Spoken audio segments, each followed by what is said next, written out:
Okay, so hey, hi all, welcome to the Quick Silicon's Alpha Bootcamp, in which we'll be covering about FIFO. The flow of information would be that we'll first start off with basic introduction to FIFO, as in what a FIFO is and what all different components we need in order to design one. Then we will quickly hop on to the RTL implementation, where we will write the RTL code for the FIFO, and we will do it step by step as per our basic introduction. And once the RTL is complete, then we will also write a very simple test bench in order to test the implementation of the FIFO which we have here.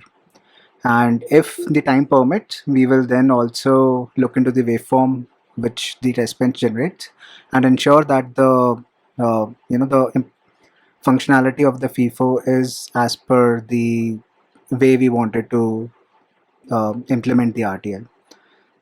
Okay, so without wasting much time, because we need to cover a lot of things here, let's quickly start into the basics of FIFO, and then we'll hop on to EDA Playground, where we will write our RTL implementation and see the functionality of the FIFO as well. Okay, and one thing, if you guys don't understand anything, or if you think that whatever I'm saying is incorrect or doesn't make sense, feel free to interrupt me. Feel free to ask question as in when you get it. Just unmute yourself and ask your questions right away. Okay, we will be happy to help you out here. So let's start.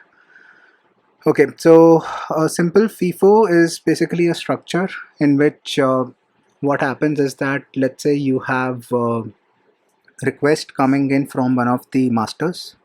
Let's say it is requesting certain request, and these requests need to be given out to certain completer. So you have your master here, and then this is your completer.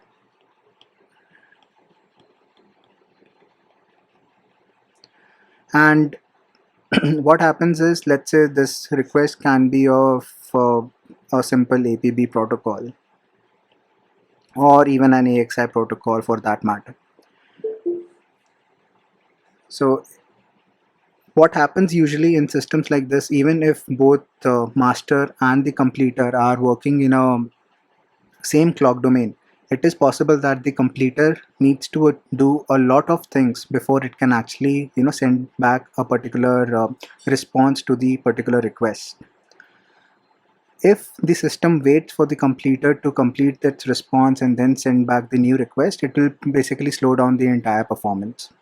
So in order to improve your performances, you basically buffer those requests, and that buffering structure in most of the cases is known as FIFO.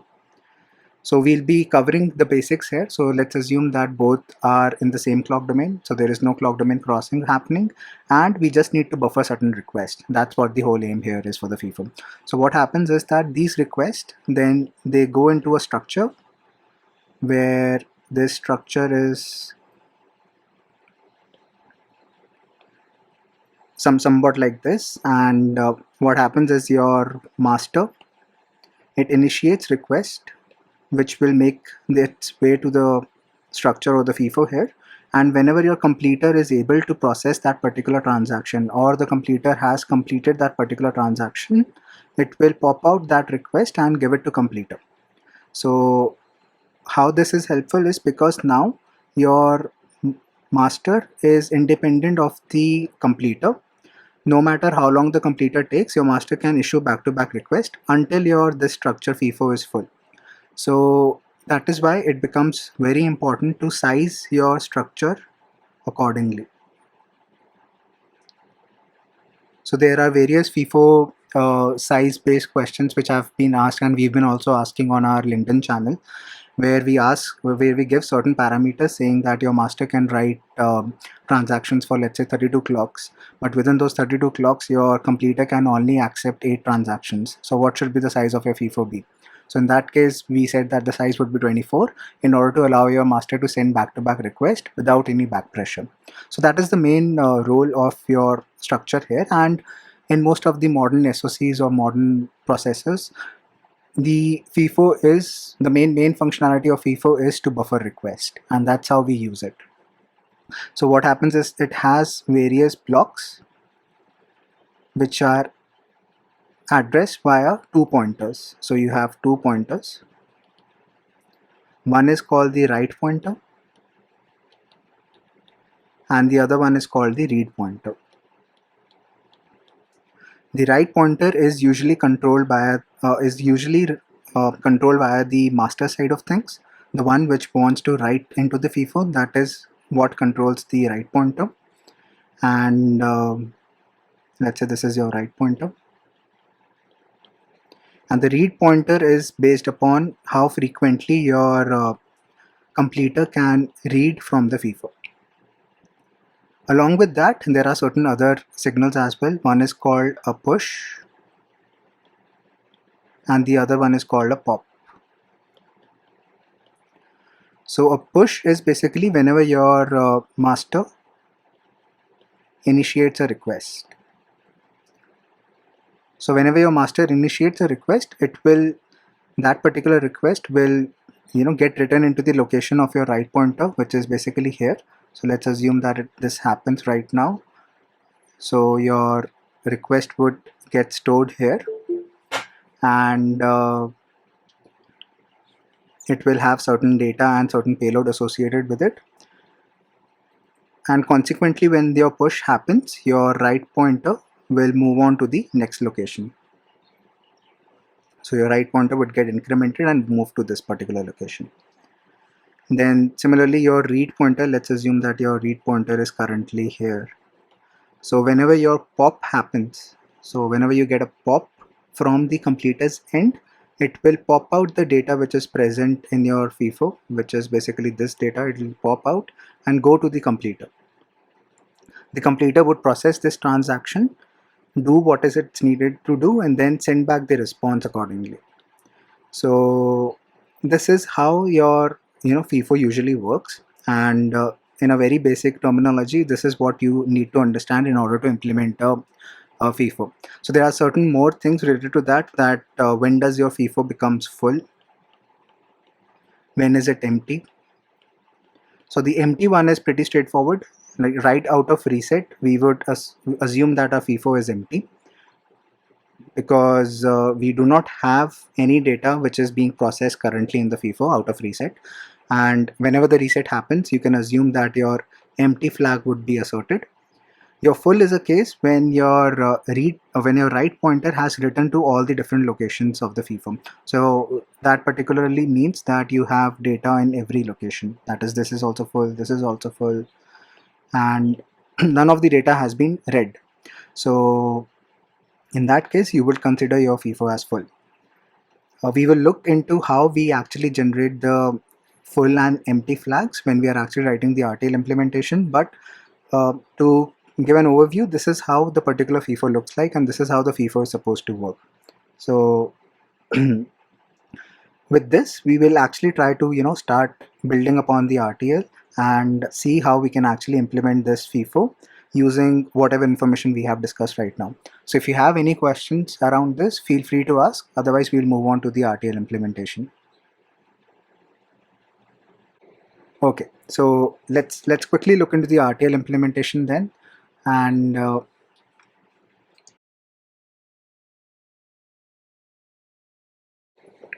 first thing what we'll do is that whatever I have discussed right now, we will use that and define our module. So let's call this as parameterized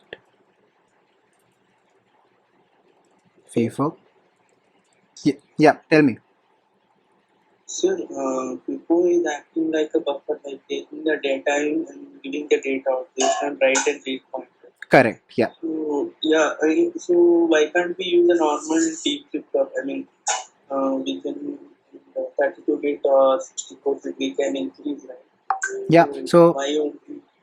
yeah, so the reason you can definitely use a D flip-flop. So when you are actually implementing a FIFO, it is a set of flops only which you will be implementing.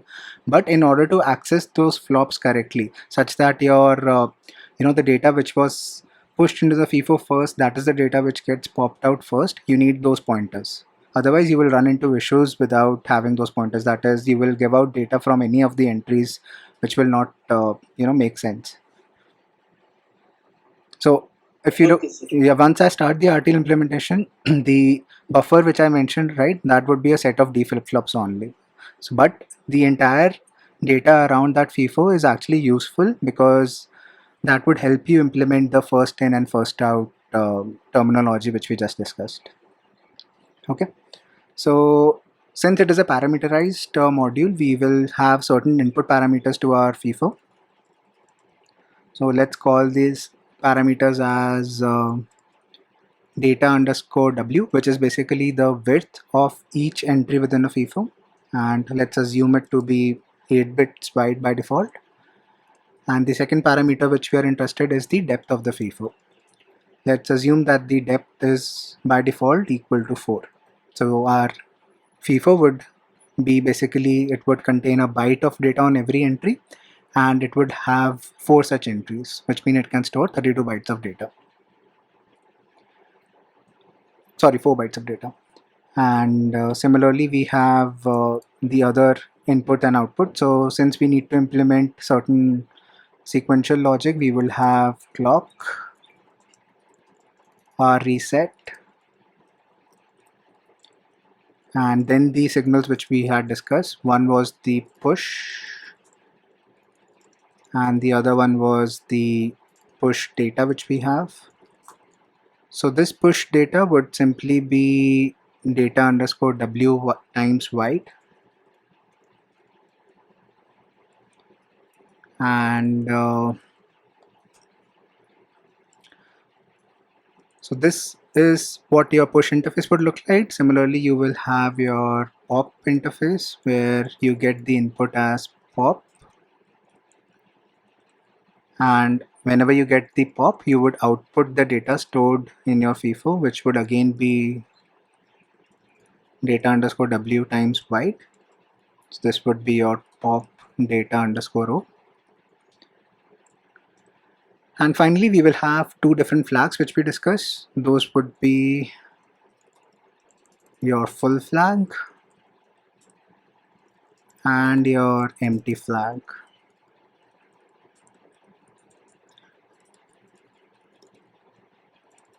Okay, so this completes how our FIFO module would look like. And as you can see that this is what a general FIFO would have. It would have an interface for pushing into the FIFO, an interface for the data which needs to be pushed into the FIFO. Then similarly, it will have the pop interface, which consists of an input pop that whenever your completer wants to take out data from the FIFO, it will issue a pop, and your FIFO would give out that particular data in the pop data underscore o signal. Along with that, in order to manage your push and pop interface signals, it also provides a full and empty flag. So this full and empty flag is used by the requester and the completer. So the requester looks into the full flag. If it isn't set, then it will push the data into the FIFO. And similarly, your completer would look into the empty flag. If the empty flag isn't set, then it will pop from the FIFO. So that is why these flags are very important, as they allow the requester and completer to function correctly. Right, so we have the interface defined and the model definition with us. So first thing what we'll do is we'll be actually implementing this using a state machine. So let us first define the enum which we'll be using for this particular state machine. So let's do type def enum, and this enum would be basically 2 bits wide, and it would contain the different states, which would basically be a push state, a pop state,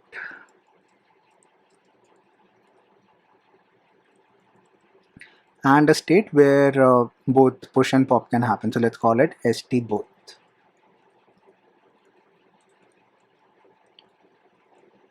And let's call this enum as state underscore t. Right, so this enum will actually help us with the while we are implementing the state machine for our FIFO, because how we'll be implementing is that whenever a push comes, then we will have to increment our counters and similarly do other stuff, push the data in. And similarly, whenever pop comes, we will be incrementing our read pointers and popping out the data from the memory, which is basically your set of D flops. And it can also happen that both push and pop can come at the same time. So we will handle that case as well and look into how our particular counters change and what is the effect of full and empty flag when that happens. And if you notice that I have choose this enum values very carefully. The reason why is that because uh, how we'll be implementing our state machine is basically we'll be looking into the push and pop data. So the push would be your MSP bit and pop would be your LSP bit. So you'll see that in a while when we start implementing the state machine. Uh, Other than that, I think we have to make use of the depth signal as well. So the depth signal would help us come up with the value of your pointers. So basically how wide your pointers should be. So that would be dependent upon how big your FIFO is. So the pointers, they need to be log 2 times depth times wide. The reason why is that because you would need one extra bit for your computation of the full and empty flag, which we will discuss. But let's assume that your pointer widths are basically the C log 2 function of depth. Okay, so with this we have the state machine defined, enum also defined, and we have the pointer widths too. So let us first quickly define certain signals which we would be using. The first thing is that we will need some memory to store our FIFO data. So let's call that memory as logic FIFO data underscore Q. So this memory needs to store 8 data underscore W bit wide data on every entry. So it will have data underscore W minus 1 down to 0 as its size. And how many such entries we need is basically depth minus 1 down to 0. Does that make sense? Or if you guys have any questions, just feel free to interrupt. Okay. Then similarly, we will have our read and write pointers, which will be your pointer width minus 1 down to 0 times byte. So this will be your read pointer Q. You will have your write pointer Q, and similarly the next pointers.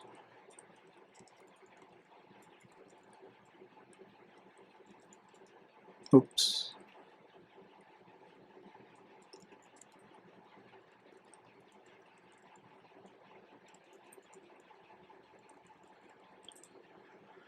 Okay, so we have most of the signals defined, and now let's start implementing the state machine. So the state machine, we will need certain flops and the combinational logic. So first, let us define the flops for our state machine and pointers. So the flops will be always underscore ff at the rate posage clock or posage reset. So whenever we are in reset, all our underscore q signals would reset to 0 because the pointers will reset to the 0th location of your FIFO. It would be one tick B0 and we should cast it to the pointer width times. Similarly, your right pointer would reset to 0.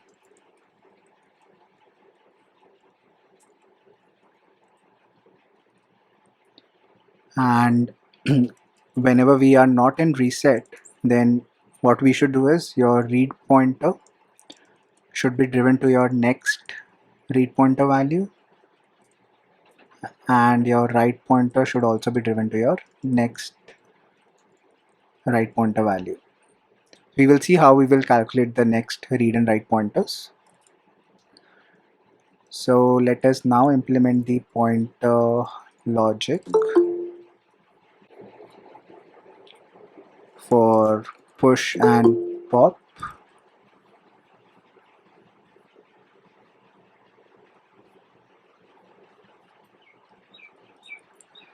Right. So as we discussed that we'll be using the state machine to do that.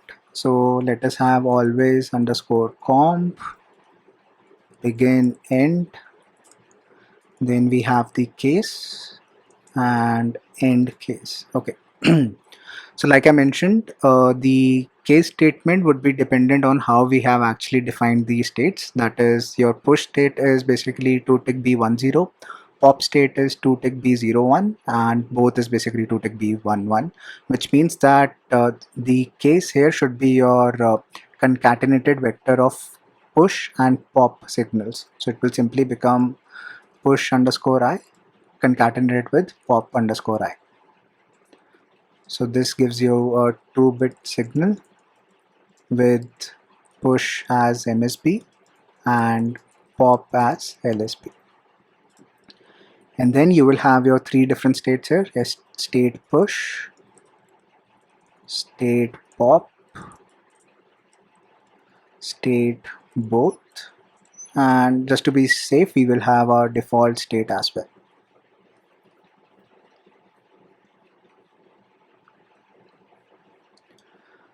Okay, so now what happens when we get a push? So when we get a push, what is happening is your requester wants to write certain data into your FIFO, and the data where it should be written is basically your right pointer location.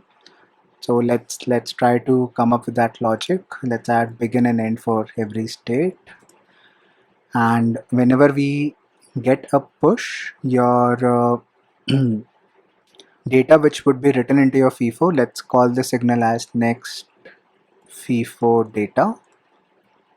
This would simply become the data which your completer is giving, which your requester is giving, which is basically a push data underscore I.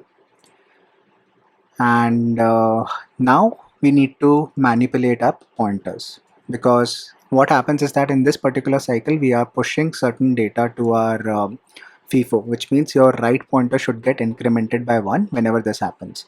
So we will manipulate the right pointer.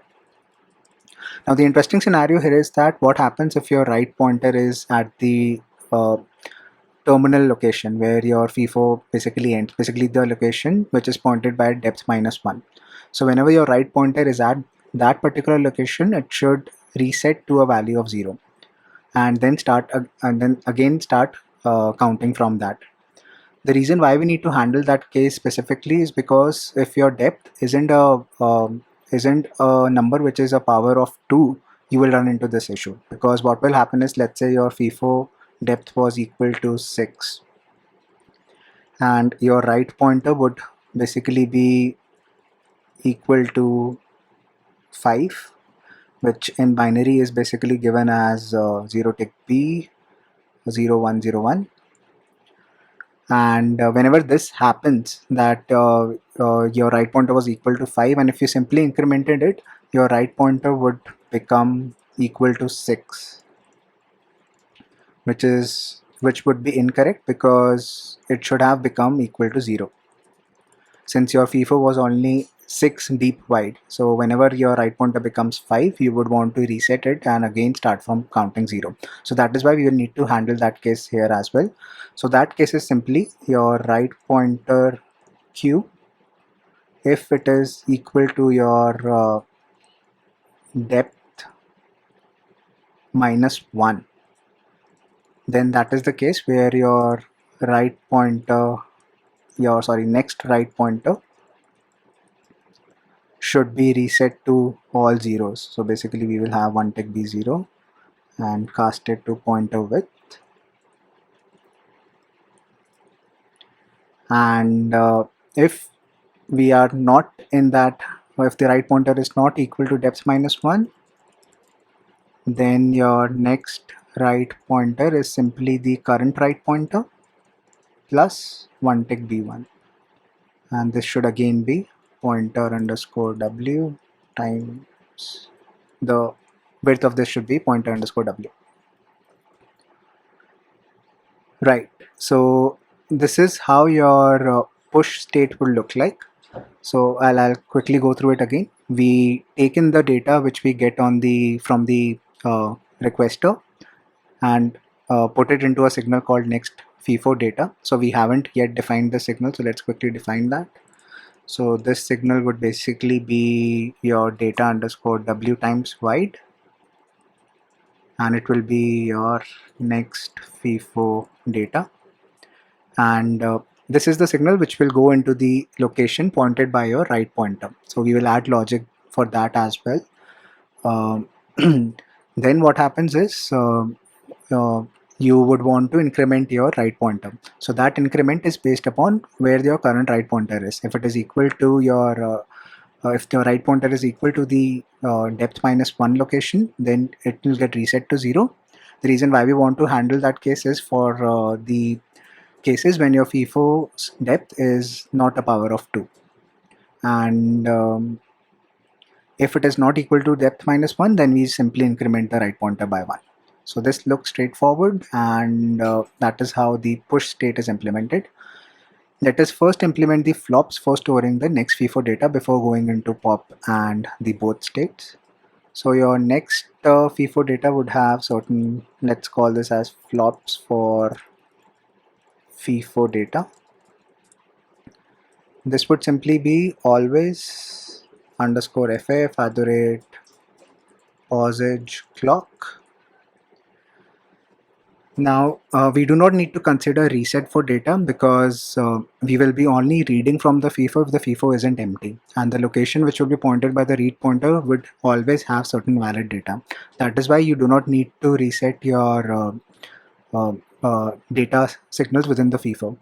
And also if you do that, if you add the resettable flops, nothing would go wrong, but the only thing is that your area of this particular chip would become huge because the reset flops are generally big when compared to the non-resettable flops. So that is why you actually never have resets for your data channel. So as we defined, this particular data would go into FIFO data underscore Q, the location which is pointed by your right pointer, which is again pointer underscore W minus 1 down to 0.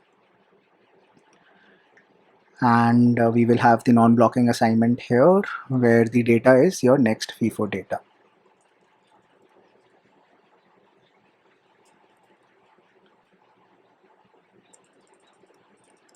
Okay, so now we even have the structure implemented for the FIFO data, and this completes that. Now let's look into the pop state. Okay, so once we enter the pop state, what we need to do is we need to read the FIFO location pointed by the read pointer. So that would become your pop data is simply equal to the location which is pointed by the read pointer.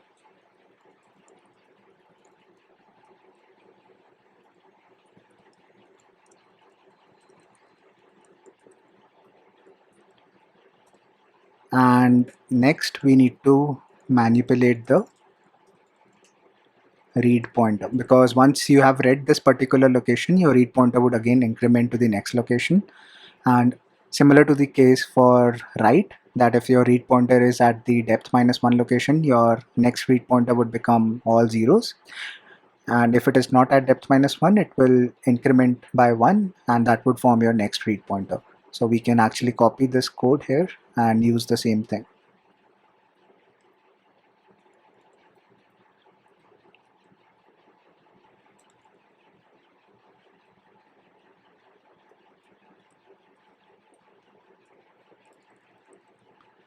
So this would be your read pointer.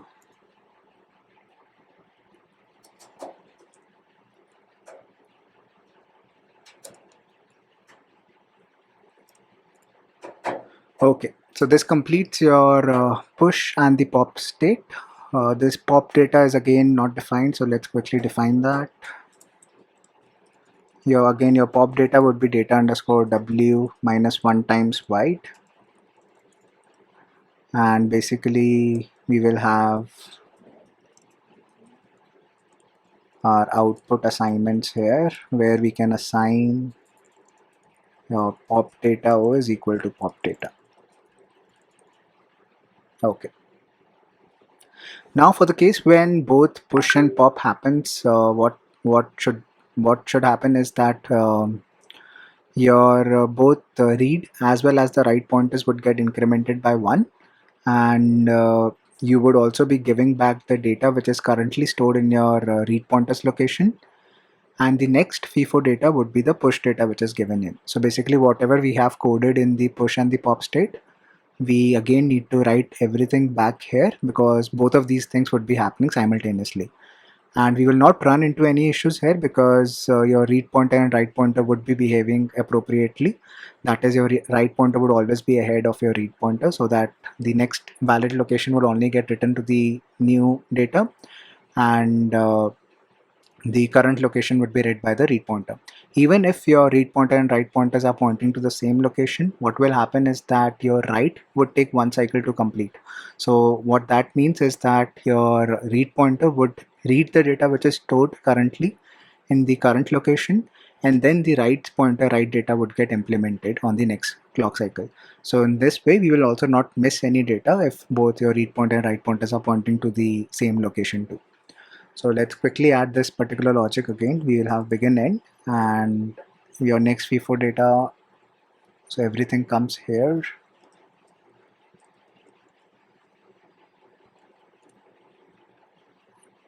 And similarly for the pop state.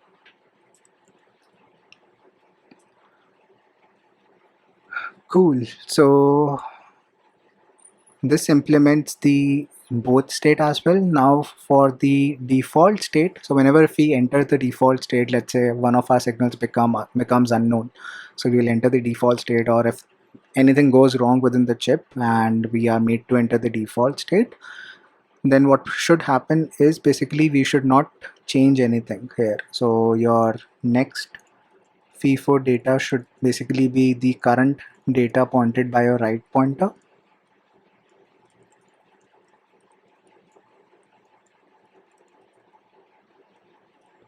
Your next read pointer should be your current write pointer itself. Sorry, current read pointer. And your next write pointer should be your current write pointer, which means that nothing gets affected if we enter the default state. And the FIFO would remain in the same state as it was earlier. So your data as well as your pointers will not get corrupted even if certain wrong inputs are applied to the push and pop input channels. Okay, so now we have actually completed most of the things here.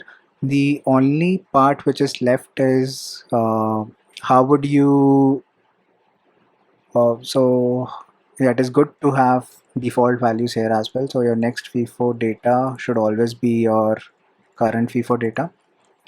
The reason why I'm adding next FIFO data and uh, here is because we are only driving our next FIFO data when we are in the push state. In the pop state, we are not doing that. So we may run into inferred latches if we do not have the default, if we do not drive the signal always. So it is always good to drive all of these signals before your case statement starts. It should be write pointer underscore q. And then your next read pointer should be your current value of your read pointer, and your next write pointer should be the write pointer underscore q. Okay, so this completes most of the things which we needed for our pointers. The only thing now remaining is how should we compute the full and empty flags. So for full and empty flags, we need to understand a little concept before we look into the computation. So what happens is that let's say our FIFO is of depth 4. So your write pointer will have the following states: 0 0, 0 1, 1 0, 1 1. and similarly your read pointer would also have the same states.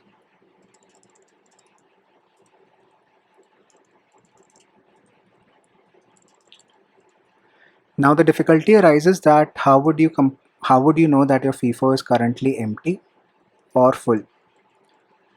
Because for both of these scenarios, the condition is just that your read pointer should be equal to your write pointer. But the problem arises that how would you know that in this particular condition it is for empty, or is this particular condition for full? It may so happen that your write pointer would have written to all the all the four locations and then would have come to 0 0. So earlier at when out of reset, your read pointer and write pointers were equal, and you are saying that our FIFO is empty. But then we got four different writes, and again our write pointer becomes 0 0, and now we have to say that our uh, FIFO is full because we have written to all the different locations present in the FIFO. But the the comparison is actually same. We are just comparing two same things, and we want different results from that. In order to do that, we actually use a thing called as wrapped pointers. So what a wrap pointer is, basically it would reset to 0, and whenever your either read or your write pointers they cross the depth minus 1 location of the FIFO, then your wrap pointers are toggled. So what will happen is that your wrap pointer here would be 0 out of reset. It would remain 0, and let's say your FIFO, the right pointer rolls over, or basically your right pointers passes over the depth minus 1 location and again becomes 0. So whenever that happens, for that particular scenario, your wrap pointer would now get toggled. So it will now become 1 whenever your right pointers basically get rolls over to your depth minus 1 location. So whenever this happens, now what we can do is we can actually use the information of read pointers and write pointers along with your wrapped pointers in order to form the FIFO full and empty. So your FIFO would be full when read pointer is equal to your write pointer, and your wrapped write pointer is not equal to your wrapped read pointer, which is basically the scenario here that your, let's say your wrapped pointer is 1 and your read wrapped pointer is 0.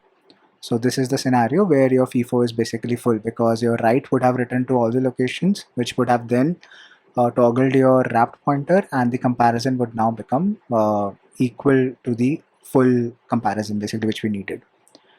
And similarly, your FIFO is empty when read pointer is equal to your write pointer and your wrapped pointers are also equal.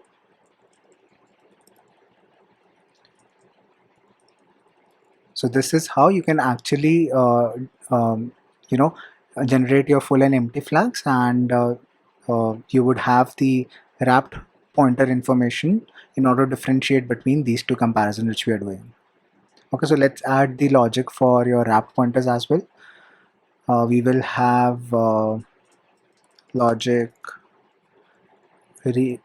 wrapped read pointer underscore q, logic wrapped read write pointer underscore q, and then the next values for these wrapped pointers.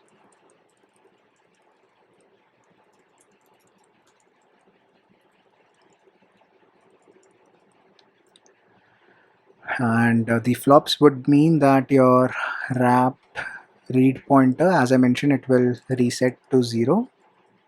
Similarly, your write pointer as well. And when we are not in reset, then these should be driven to your next values.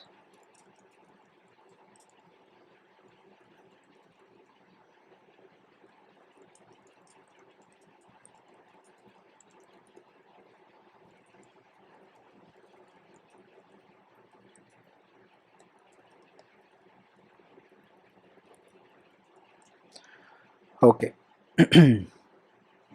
So the condition where we want to toggle our read and write pointers. For write, it would be this condition that we know that our write pointer is now crossing the depth of your FIFO, which would mean your next write wrapped pointer would simply become the not of the current value of your wrapped pointer.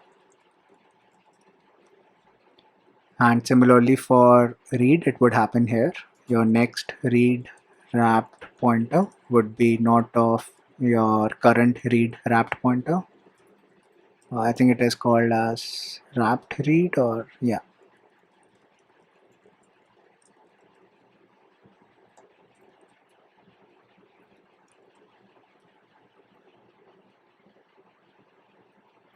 Okay.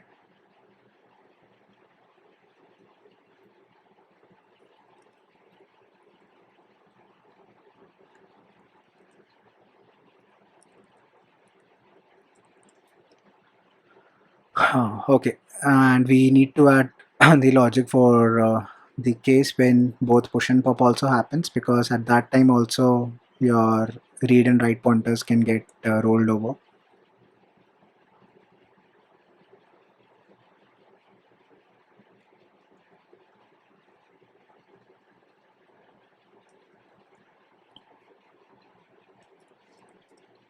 Okay, nice. So we have the information available for the wrapped pointers as well. So the empty would mean that your current value of the read pointer is equal to the current value of your write pointers. Along with that, you also have your current wrapped pointer equal to the current write wrapped pointer. Similarly, full would be the same thing. Read pointer is equal to your write pointer, but your wrapped pointers are not equal.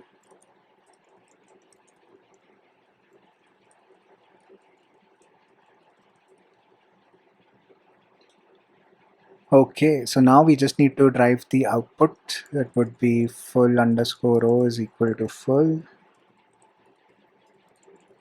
Your empty underscore o would be equal to empty. So these were the only three outputs, and need to define logic empty and logic full. Okay, so this completes the entire FIFO. Do you guys have any questions here before we jump into the test bench?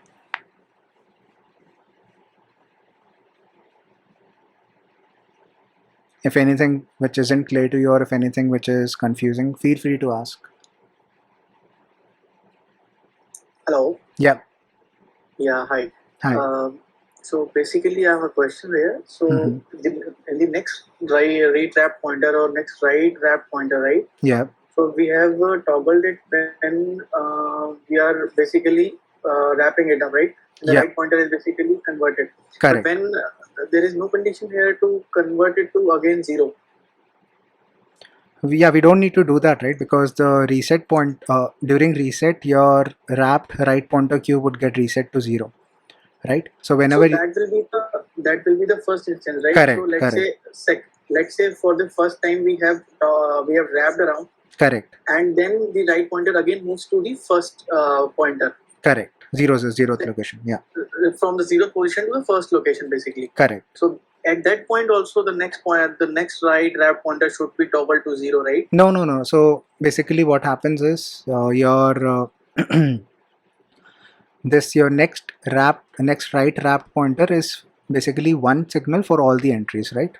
So once it gets toggled, it will be for the all the entries. It will be basically used for all the entries.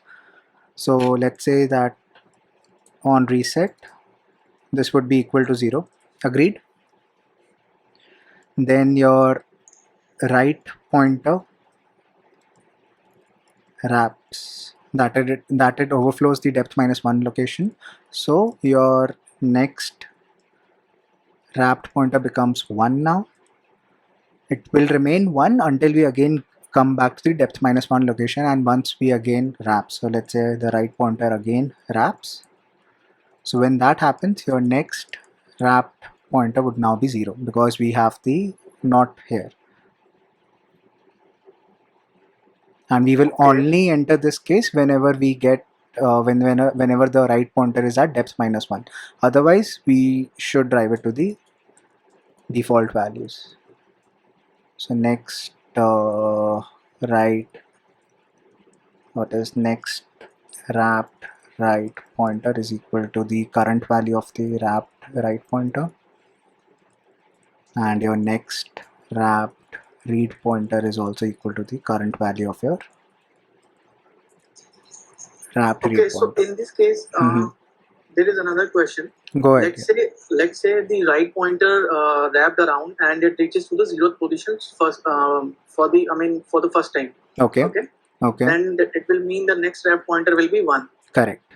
But the next read pointer will be 0. Correct. In this case, we will flag it as the FIFO is full. Yeah, right? Only when your read and write pointers are also equal. Only when, okay. Right, so we will not flag it on because there is not an or here, right? It's an and. So your wrapped read and write pointers need to be not equal, and your read pointer and write pointer should be equal. So whenever that case happens, then only we'll flag the FIFO as full. Otherwise, it will be in a different state. Got it. Thank you. Right? Cool. Okay, so we have 10 minutes. Let's quickly try to write a test bench, and we will then develop the test bench further in the next bootcamp sessions. But I want you guys to have a look at the waveforms in this session itself. So let's call it as QS FIFO TB end modules. Right, so we'll be using a very simple test bench here, and then in the subsequent bootcamps we will be adding classes, randomization, and all that stuff. So for a simple test bench, let us first define the local params for our data width. Let's assume that it is 8-bit wide data, and the depth is equal to 24. All the signals would be defined using logic within the test bench.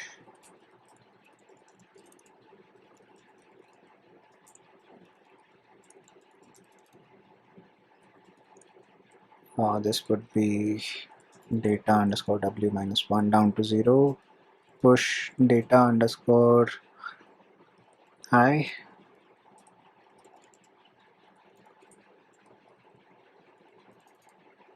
pop underscore I, and then the pop data, which is data underscore w minus 1 down to 0, pop data underscore row. Okay, and then we should instantiate our RTL. It will be QS underscore FIFO, your parameters. The data underscore W is driven to data underscore W. Your depth is driven to depth, and then all the different signals. So one of the technique which I like to use is that if your test bench has all the signals same as the interface signals, you can directly do dot star here, and the simulator will automatically connect the appropriate signals. But the only care you should do is that the naming should exactly match. If the I here is missing, then yeah, you will get into errors. So in order to save time to write all the different signals, I just use a tick or dot star to take care of all the bindings and the connections. Okay, so first thing we'll do is we will generate clock. So I usually generate clock using an always begin and end statement. The clock is 1 tick B1, I wait for a certain time, then clock is 1 tick B0, I again wait for a certain time. So this will generate a 10 nanoseconds clock period. And now we should be able to drive our stimulus. For that, we will use an initial block, initial begin end. And before driving that, let's ensure that we dump waves also. So those would again be in our initial begin end, your dump file, let's call it as qs.fifo.vcd, and dump variables, we should dump everything which is present in the qs fifo.tb. Okay.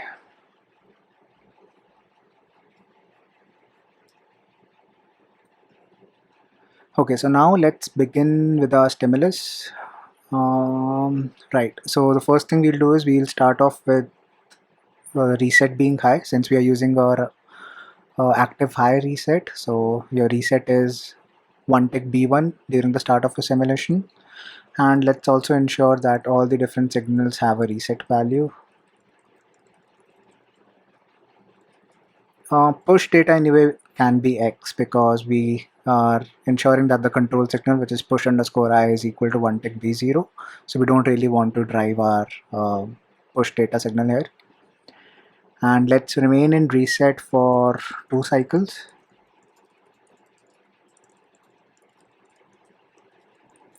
And then we should come out of reset. Let's define a macro here.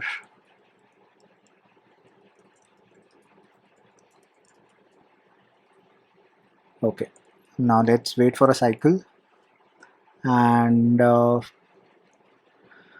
then let's write some data into the FIFO. Let's say push I is equal to 1 tick B1, and push data underscore I at this instant is, since it is a 8-bit byte, so let's call it as 8 tick H AB.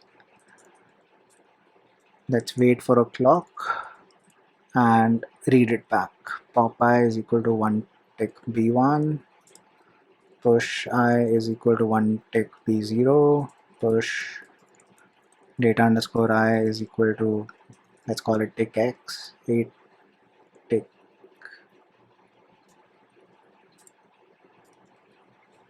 and your pop is 1, so we should be getting out some data. So let's try to simulate it within this, and then we will add more stimulus.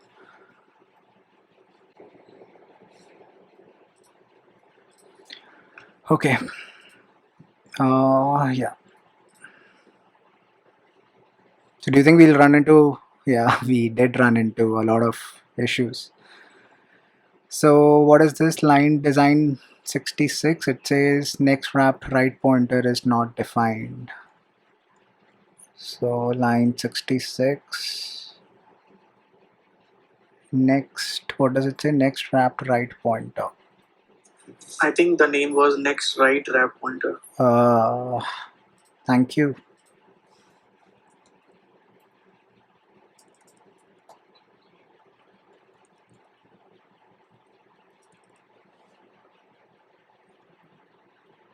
And then what are the others? Read pointer underscore Q. Oh, what? Where is it? 111. Should be PTR. Then pointer data underscore Q, which is 121. 121. Oh, and it should be FIFO data.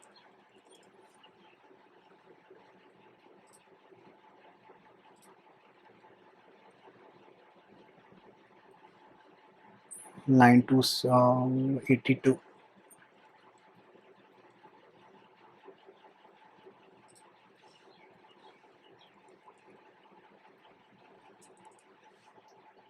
Then 89.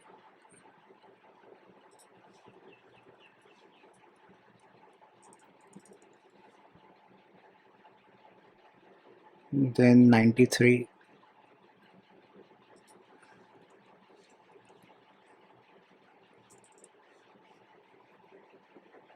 Okay.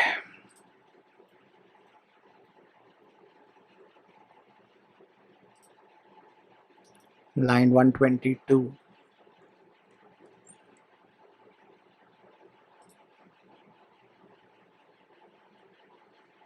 I think there is no begin end, that's why. Yeah.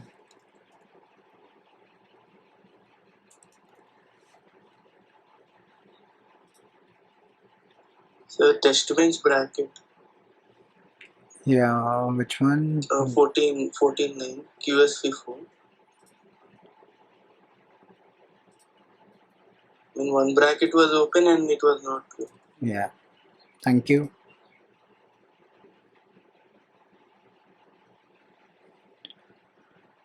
Full. Oh, I was mentioning everything about this and I missed it.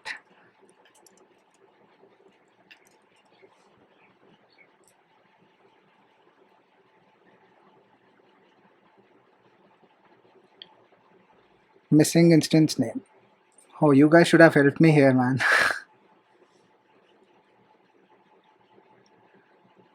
So let's call this as FIFO.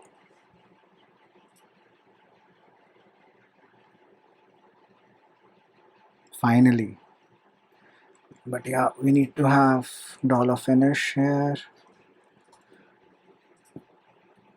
And let's open waves as well.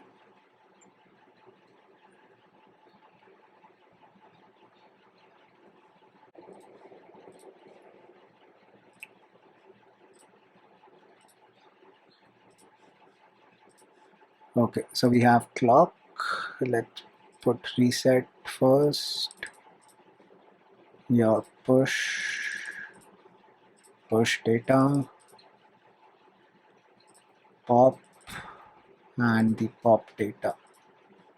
And then we have the empty full. So let's look into this cycle by cycle. On the first cycle, we have the reset assorted. That's fine. We have the empty also one, which is good.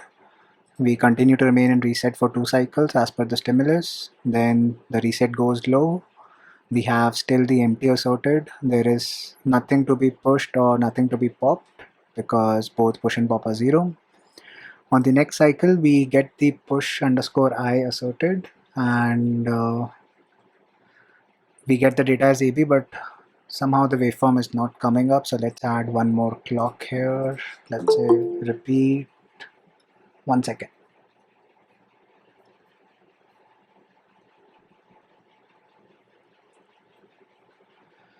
Okay, so let's say repeat for 2 times tick clock.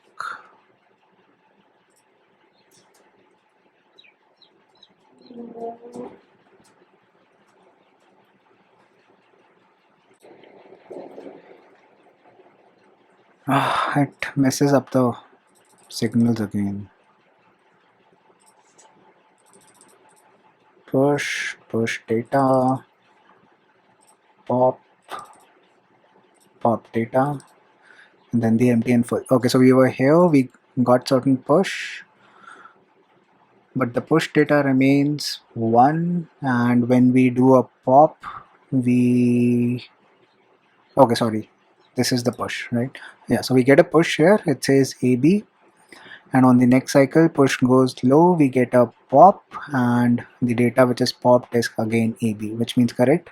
And also if you notice that the empty flag goes low as soon as the pop happens, which is again correct. And on the next cycle it again becomes 1 because now we just had one data which got popped, so the empty again become 1. So now let's look into the how the other signals are behaving, especially the pointers. So let's first take out the next right pointer and the next right pointer Q. Oh, your right pointer Q. Okay, so this and this. Then we'll take out the read pointer and read pointer Q. So your next right pointer becomes 1 here, and on the next cycle your read pointer Q would become 1 because it is flopped.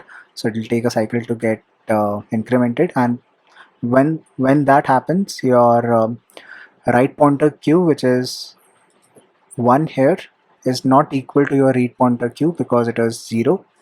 That is why our empty flag goes low, because we have this condition right here, right, that empty is equal to whenever your read pointer q is equal to your right pointer q. So that doesn't satisfy and your empty flag goes low. And your next read pointer becomes 1 here. Why? Because you have a pop on this particular cycle. So you get a pop on this cycle, that is why your next read pointer becomes 1, which means that you would have read the data stored on read pointer underscore q location, which is basically this state.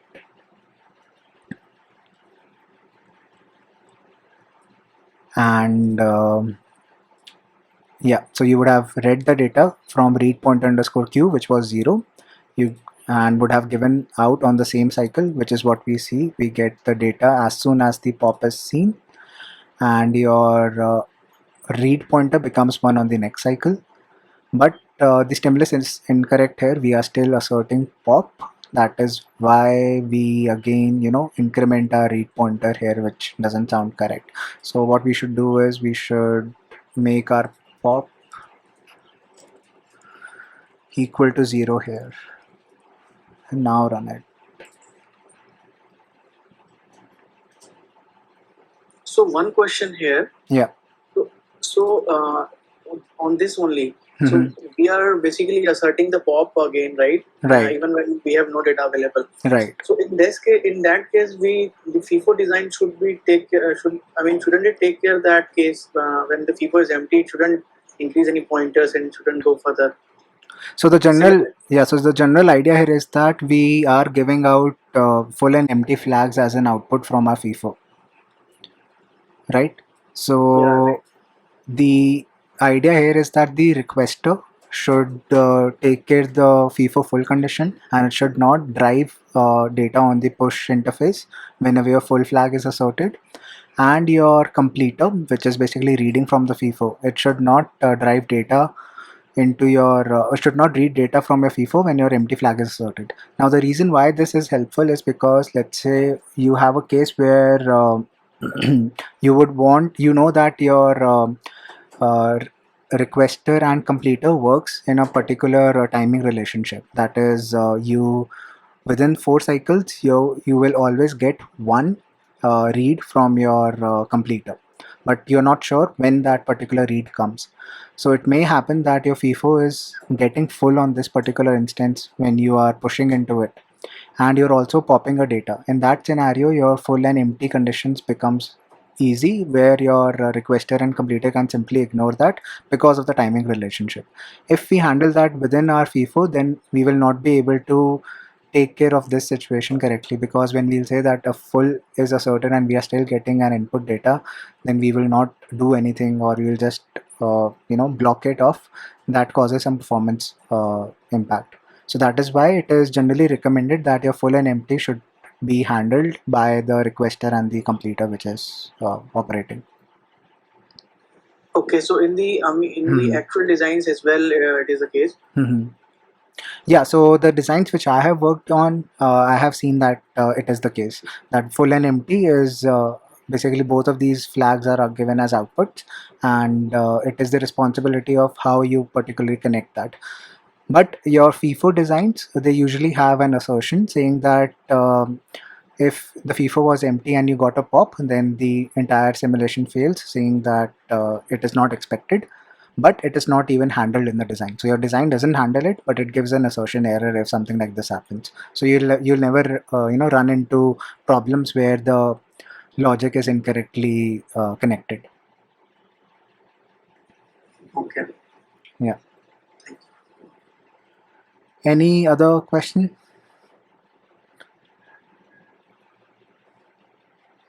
Oh, Why the full was not enabled, sir, in the waveform? because we haven't written to all the locations currently. So if you want to see that, what we can do is we can simply make our depth equal to 1 and then run it. I'm not sure if that will work. Should work. Yeah. We need to handle this case specifically. The reason why it doesn't work is because we are using, so this pointer would become 0 when your depth is equal to 1, because log 2 of depth equal to 1 is 0. So we need to handle that case separately. So whenever your depth is basically equal to 1, then in that case you actually do not need to have the entire flops for storing information. You just need one single flop and give it out. You don't need your read and write pointers in that case too. But let's assume that depth is 2 and we write for 2 cycles. Let's do that as well. So your push underscore I, push data underscore I is equal to 8 tick h cc tick clock. Okay.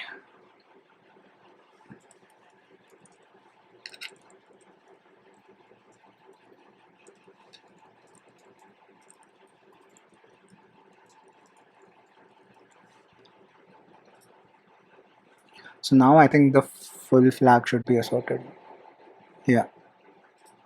So we got on first push we got AB, on second clock we got CC, and then on the third cycle we gave the full as high. So on this particular onwards we should not write to the FIFO because the FIFO is full, and once the pop comes on the next cycle we say that the full is now deassorted, because we have now actually popped one data and one entry is free and available to us.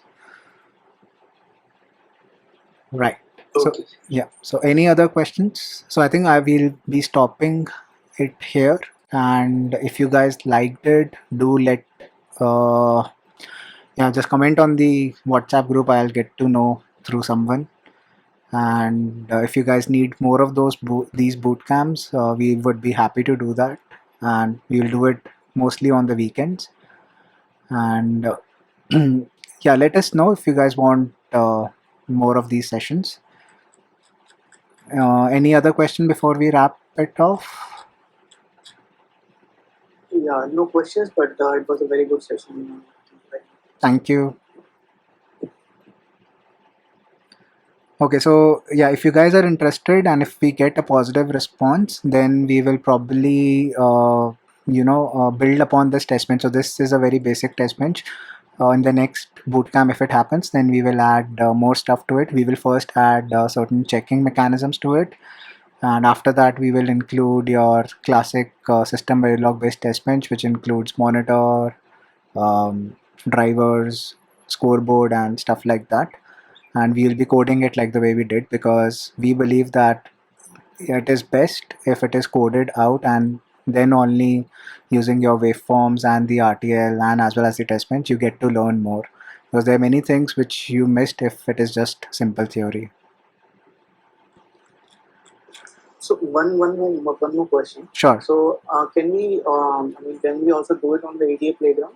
Yeah, I'll share that link with you guys. Yeah, no. So basically, I think we need to have some company mail, right? To work on it. Yeah, Or maybe a Gmail would work also. I am not sure about that. And does anyone else have an idea? Does CDA I Playground mean, works with you? for Gmail, it will be access to only Aldec Rivera. Which is fine. Our design should work with Aldex Rivera as well. Yeah, but I think SV and UVM OVM won't work. Yeah, Right. only Aldec Rivera Pro will be worked for a Gmail. If we have an institution or a company mail, then Cadence and Synopsys will be worked out along with Aldec. Cool. Okay. Yeah, so we will see if we can do anything about it, but it'll be difficult for us as well. You can use your company mail if you're working in a company, Gaurang. Yeah, so Yeah. got it. Cool. So do let us know if you liked it, and we will then host another one if the response is good. You can either email to us on info@quicksilicon.in or message on the comment section. We have certain campus ambassadors available with us who keep us updated on what is happening on different WhatsApp groups and what people are looking out for. So we'll be happy to help. And one small another announcement that we would soon be launching our RTL design and verification course, which will be entirely web-based course where you can actually write both design and verification stuff, and it would have 25 problems segregated into easy, medium, and hard difficulty. So FIFO is not even a problem there because we believe it is a very fundamental thing which everyone should know, even verification engineers as well as RTL designers. There are certain easy problems which are very easy, but then the difficult ones are ones which are very, very difficult. And you would be getting access to those problems as well as the platform to write code, simulate, and get it tested with our test bench. And if you are stuck, then you will be able to unlock videos which will have step-by-step overview about the conceptual overview about the problem and the line-by-line code RTL walkthrough as we did right now. So we'll be launching in another month, and I think the initial price would just be rupees 500 for the entire access to platform. We want to keep it a bit on the cheaper side because we understand that a lot of students are having a lot of hard time, and we need to provide them all this knowledge. And at the same time, we also need some money in order to sustain the company because the AWS costs are unimaginable. So that is why we are actually revamping our entire website, and we would soon be launching. So if you like this, I'm sure that you would love those 25 questions. Irrespective of the fact whether you are an RTL design engineer, formal verification engineer, PD engineer, or a verification engineer. So those are certain problems which everyone should understand. Cool. Okay, guys. Thank you so much for joining in on a Sunday afternoon. It was, great having this discussion with you. And let's hope we can do this more often. Thank you. Bye. Bye. Thank you, Sri.